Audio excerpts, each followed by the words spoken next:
going to have to help us understand this crazy business. So your revenue growth is more than 600%, but you swung to a loss and missed on a number of key metrics. What exactly is going on in the quarter? So it's really early in this whole industry, first of all. Secondly, is this here from a loss and a write-down of an asset, which is a non-cash charge. It exactly is not a cash loss. And as we were talking before, I think what's important is it's the industry where it's going. It's $150 billion industry growth. Aphria will grow to $1 billion just in rec cannabis sales in Canada by the end of 2020. So it's early on. So, don't get nervous. It's a cash loss. It's a non-cash loss. It's a write-down of the LATAM asset of $50 million, and there was about another $30 million non-cash write-down. But the thing is, some of this stuff is self-inflicted to prepare our greenhouses for future growth, to be able to, reach our supply. The demand has been tremendous. And just remember, October 17th, the market hit in Canada where it was legal. No one has ever grown cannabis in a greenhouse 1 million square feet and be able to come out with products that doesn't have mold, doesn't have any other issues with it. And that's something that everybody is in this big learning curve to do. Is that why the margins fluctuated so much? I mean, I think you also got into different projects. Adjusted gross margin 18%. It was 47% the prior quarter. And Sarah, that's it. I mean, there's a lot of startup costs that were involved here. There was plants that we took out of one part of the facility to prepare for our next license. The big thing is now, Health Canada has given us another license, and we have the ability to grow now in Aphria 1, 2, 3, 4. We built another facility where we spent over $200 million called Aphria Diamond, and the ability to grow in there is going to be tremendous. So, I got to tell you, I've been doing this now for 3.5 months, and I am really excited to see the opportunities are at Aphria. Do you think packaged good companies have been net cautious in jumping in? And if you do, what is it going to take to get them to go whole hog?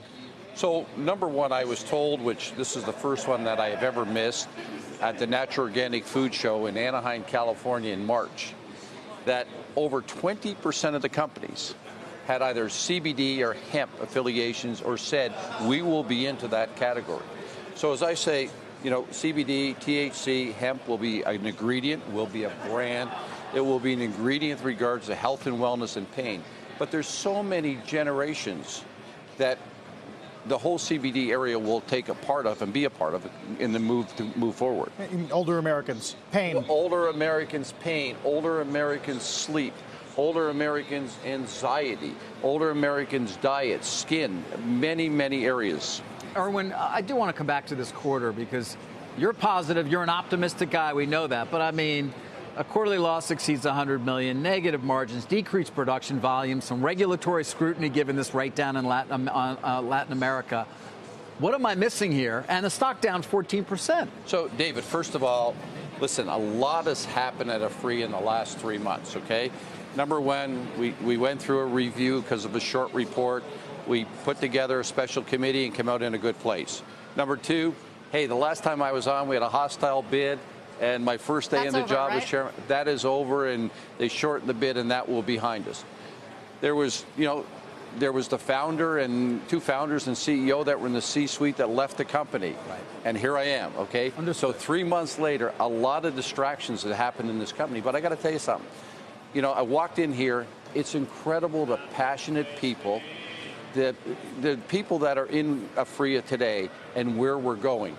And since then, we obtained the license for Aphria 3, 4, and 5, Aphria 4 and 5, and what we have going on at Aphria Diamond. So why am I optimistic? Because I can see the growth potential. The other big thing that is missing here, if we had today's supply for $1 billion, we could sell $1 billion.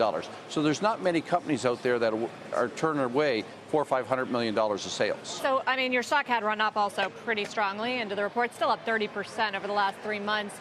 Where would you say your position versus some of the competitors in Canada, Canopy Growth, Tilray, that we talk about, and how much overlap is there on competition of actual products? So, Sarah, as I lay out the 90-day plan and the 120-day plan, listen, we're going to be similar to a consumer packaged good company.